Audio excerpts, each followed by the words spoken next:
Hello dear student, আজ আমি তোমাদের পঞ্চম শ্রেণীর পরিবেশ থেকে আর রায়মার্টিনের 1 নম্বর স্কুলটা করে দেখাচ্ছি। তো তোমরা দেখো। তো প্রথম প্রশ্ন রয়েছে, ডট চিকিৎসা করা হয় যক্ষা রোগের জন্য।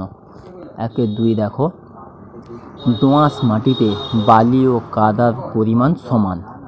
3 দাগ দেখো, যে প্রাণীদের মেরুদণ্ড আছে তাদেরকে বলা হয় মেরুদণ্ডী প্রাণী।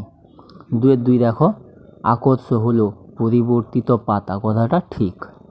2-2 ক্লোরোফিলের জন্য আমাদের দেহের রং কালো হয়, কথাটা এটা ভুল হবে। এর উত্তরটা কী হবে? মেলানিনের জন্য।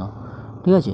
তো নেক্সট কোশ্চেন দেখো, শকুন মৃত প্রাণীর মাংস খায়, কথাটা ঠিক না ভুল? এটা তুমি ঠিক দিবে।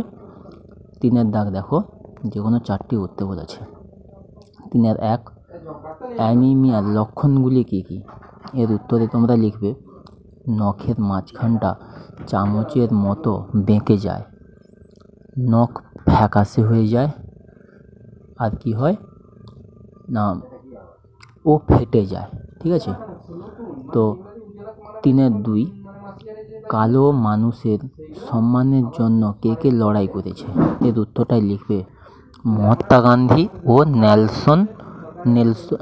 নেলসন ঠিক আছে, ম্যান্ডেলা। তারপর দেখো 3-3 আমাদের হাতে যে হাড়গুলি বর্তমান তাদের নাম লেখো। এর উত্তরে লিখবে, কনুই থেকে কবজি পর্যন্ত যে হাড় রয়েছে সেগুলির নাম হচ্ছে আলনা ও রেডিয়াস। ঠিক আছে। তো নেক্সট কোশ্চেন দেখো, জলের 2টি ব্যবহার লেখো। এর উত্তরে লিখবে, জল পান করার জন্য ব্যবহার হয়, বাড়ির বিভিন্ন কাজেও জল ব্যবহার করা হয়, সবজি ধোয়ার জন্য জল ব্যবহার করা হয়। এগুলি হচ্ছে জলের ব্যবহার। তো থ্যাঙ্কস ফর ওয়াচ।